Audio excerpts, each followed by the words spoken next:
এই মাসেই এসএসসির 11-12 শিক্ষক নিয়োগের চূড়ান্ত প্যানেল প্রকাশ।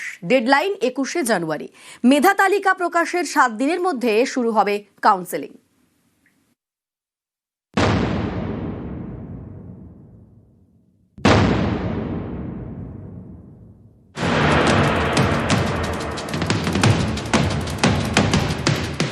পরীক্ষা হয়েছে 2025 সালের সেপ্টেম্বরে। ইন্টারভিউ শেষ হয়েছে গত সপ্তাহে। এবার 21শে জানুয়ারির মধ্যে 11-12 শিক্ষক নিয়োগের চূড়ান্ত প্যানেল প্রকাশ করতে চলেছে এসএসসি। মেধা তালিকা প্রকাশের 7 দিনের মধ্যে শুরু হবে কাউন্সেলিং। 2016 সালের এসএসসির গোটা প্যানেল গত বছরের এপ্রিলে বাতিল করে দেয় সুপ্রিম কোর্ট। নতুন করে নিয়োগের নির্দেশ দেয় শীর্ষ আদালত। সেই মতো গত বছরের সেপ্টেম্বরে 9-10 এবং 11-12 শিক্ষক নিয়োগের পরীক্ষা নেয় এসএসসি। 11-12 শূন্যপদ 12,514। ইন্টারভিউয়ে ডাক পড়ে প্রায় 20,000 চাকরি প্রার্থীর। এর মধ্যে প্রায় 11,000 যোগ্য চাকরিহারা, বাকিরা নতুন চাকরি প্রার্থী। এই সকল প্রার্থীর প্রথমে ভেরিফিকেশন হয়, তারপর ইন্টারভিউ। এরপর মেধা তালিকা প্রকাশের জন্য নবান্নের শীর্ষ স্তর থেকে সবুজ সংকেত পায় এসএসসি।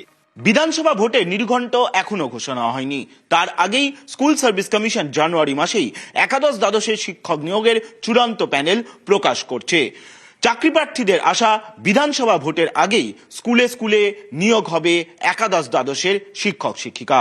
আমরা চাইবো তো দ্রুত যাতে এই প্রক্রিয়াগুলো সম্পন্ন হয়ে যাক। একে একে 11-12টা যদি হয়ে যায় তাহলে একটা বড় অংশের টিচার ওখানে রিক্রুটমেন্ট হয়ে যাবে। ফলে তারা নতুন করে নবম দশমে অংশগ্রহণ না করে তাহলে এখানেও অনেকটা অংশ সিট ভ্যাকেন্সি থাকবে। আমি এবং আমার মতো প্রায় 1200 জন 11-12 বা 9-10 কোনোটাই দাগ পাইনি। আনটেন্টেড, আমার কোনো দোষ নেই, এর কোনো উত্তর আমরা পাইনি যে কেন আমার চাকরিটা হারালাম। ফলে অনেকেই মানসিক যন্ত্রণা, অপমানে পরীক্ষায় কাট অফ ক্লিয়ার করতে পারেনি। সরকার ভাবুক, বিচার ব্যবস্থা ভাবুক, আমরা এটাই চাই যাতে আমরা সবাই আবার আগের মতো বিদ্যালয়ে ফিরতে পারি। 11-12 এ মাসেই চূড়ান্ত মেধা তালিকা। তবে এসএসসির 9-10 শিক্ষক নিয়োগের ভেরিফিকেশন প্রক্রিয়া আরও পিছোচ্ছে। ফেব্রুয়ারির আগে এই প্রক্রিয়া শুরু করা কোনোভাবেই সম্ভব নয় বলে মনে করছে এসএসসি। জানা গিয়েছে 11-12 মেধা তালিকা প্রকাশের পরে কাউন্সেলিং শুরু হবে। এরপর 9-10 শিক্ষক নিয়োগের ভেরিফিকেশন শুরু হবে। 9-10 শিক্ষক নিয়োগে শূন্যপদ 23,212। ক্যামেরায় সৌমেন দাসের সঙ্গে সোমরাজ বন্দ্যোপাধ্যায়, নিউজ 18 বাংলা।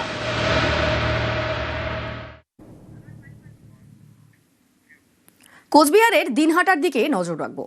নেশার ঘোরে মানুষের মাংস খাওয়ার শখ, মানুষ মেরে মাংস খাওয়ার ছক নেশাগ্রস্তের। কোচবিহারের দিনহাটায় অপরাধের এক বিরল নজির। নেশাগ্রস্ত যুবকের কীর্তিতে হতবাক পুলিশ।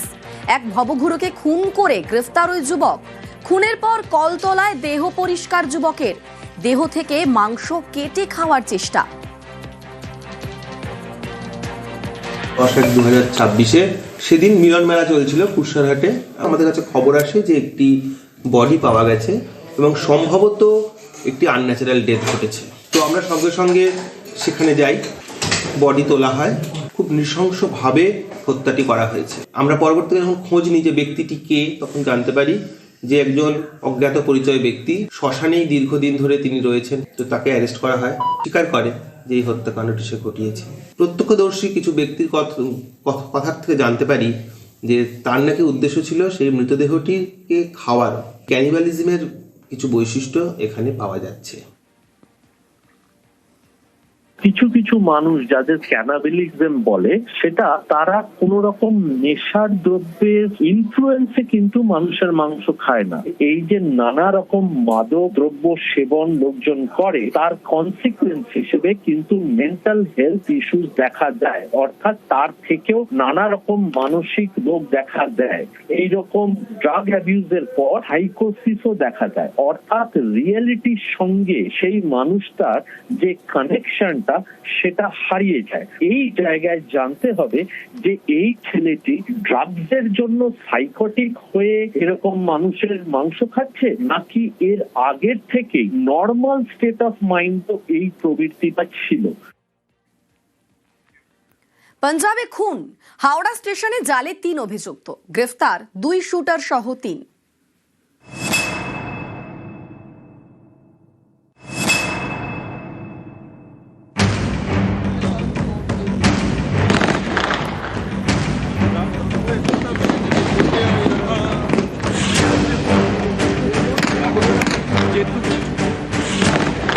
পাঞ্জাবের মোহালি গত 15 ডিসেম্বর চলছিল কাবাডি ম্যাচ। সেখানেই খুন কাবাডি খেলোয়াড় রানা বালাচৌরিয়া। সেলফি তোলার নাম করে খুব কাছ থেকে গুলি করা হয়।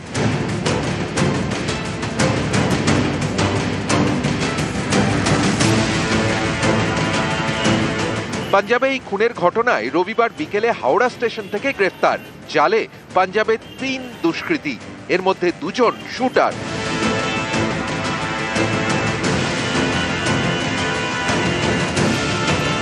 পাঞ্জাব পুলিশ তদন্তে জানতে পেরেছে ধৃতরা সকলেই পাঞ্জাবের বামবিহা গ্যাংয়ের।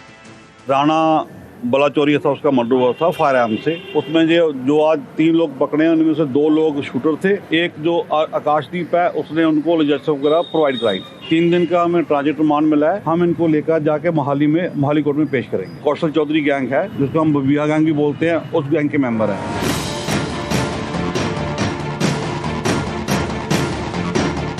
পাঞ্জাব পুলিশের দাবি, কাবাডি খেলোয়াড় খুনের পর দায় স্বীকার করে বামবিহা গ্যাং। তারা দাবি করে এটা বদলা, পাঞ্জাবের গায়ক মুসেওয়ালা খুনের বদলা।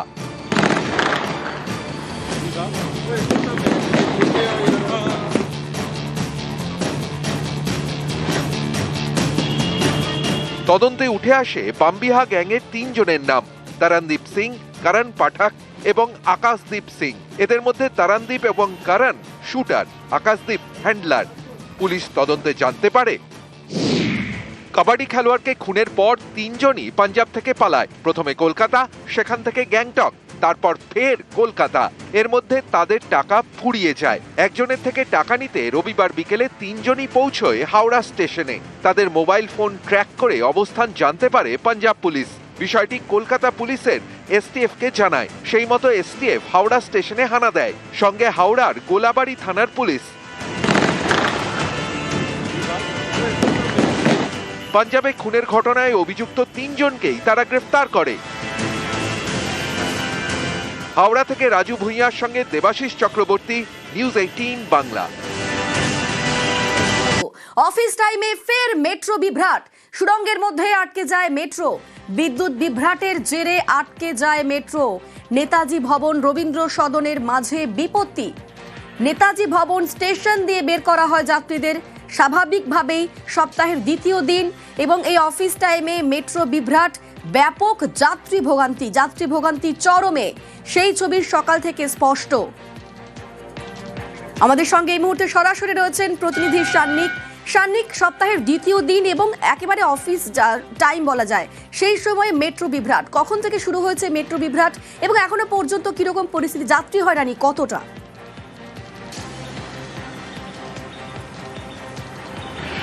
অনিন্দিতা, প্রথমেই আপডেটটুকু দিয়ে রাখবো যে মেট্রো পরিষেবা স্বাভাবিক হলো জাস্ট কিছুক্ষণ আগে। 8:46 থেকে সম্পূর্ণ স্ট্রেচে অর্থাৎ ব্লু লাইনে দক্ষিণেশ্বর থেকে শহীদ ক্ষুদিরাম পর্যন্ত মেট্রো পরিষেবা স্বাভাবিক হলো। তবে প্রায় 1 ঘন্টা 20 মিনিটের কাছাকাছি এই মেট্রো বিভ্রাটে সাত সকালে হলেও সপ্তাহের যেহেতু কাজের দিন, তাই যথেষ্ট ভোগান্তির মধ্যে যাত্রীদেরকে পড়তে হয়েছিল। আজকে সকালবেলায় একটি মেট্রো নেতাজি ভবন এবং রবীন্দ্র সদন মেট্রো স্টেশনের মাঝামাঝি পাওয়ার সাপ্লাইয়ের সমস্যার কারণে বিকল হয়ে যায় এবং তারপর সেই মেট্রোটিকে ফাঁকা করিয়ে যাত্রীদেরকে সেখান থেকে বের করে আনা হয় নেতাজি ভবন মেট্রো স্টেশন এবং সেখান দিয়ে তাদেরকে বাইরে বের করা হয়। তারপর থেকেই কিন্তু একের পর এক মেট্রো পরপর যে স্টেশনগুলিতে ছিল সেই সবকটি স্টেশনে মেট্রোগুলি দাঁড়িয়ে যায় এবং তাই নিয়ে কিন্তু প্রায় 7:30টার দিক থেকে কিন্তু বেশ যাত্রী ভোগান্তির ছবি বিভিন্ন মেট্রো স্টেশনের সামনে এসেছে। তারপরে সীমিত পরিষেবা প্রায় 7:50 থেকে চালু করা হয়। দক্ষিণেশ্বর থেকে ময়দান এবং শহীদ ক্ষুদিরাম থেকে মহানায়ক উত্তম কুমার, এই স্ট্রেচের মধ্যে সীমিত পরিষেবা চলছিল। তার মধ্যে যাত্রীদের যথেষ্ট হয়রানির মুখে পড়তে হয়। তাদের বেরিয়ে অন্য মাধ্যম যাতায়াতের সেগুলো বেছে নিতে হয় মেট্রো স্টেশন থেকে বেরিয়ে, এবং কিছুক্ষণ আগে সেই মেট্রো পরিষেবা স্বাভাবিক হলো। একই সপ্তাহের মধ্যে দেখতে গেলে এই যে 3বার যাত্রী ভোগান্তির ছবি এই ব্লু লাইনের মেট্রোতে। বিভিন্ন কারণে বারংবার ব্লু লাইনে কেন এই ধরনের সমস্যা হচ্ছে, কেন যাত্রীদেরকে বারংবার এই ভোগান্তির সম্মুখীন হতে হচ্ছে, যাত্রীরা কিন্তু প্রশ্ন তুলছেন। কতক্ষণ পরে মেট্রো স্বাভাবিক হবে সেই প্রশ্ন যখন তারা তুলছিলেন, তখনও পর্যন্ত মেট্রো কর্তৃপক্ষের তরফে তাদেরকে কোনো স্পষ্ট উত্তর না দেওয়ায় তাদেরকে কিন্তু যথেষ্ট ভুগতে হয়েছে আজকেও। এবং সেই জায়গায় দাঁড়িয়ে যাত্রীরাও প্রশ্ন তুলছেন ব্লু লাইনে কেন বারংবার এই পরিষেবায় বিভ্রাট ঘটবে।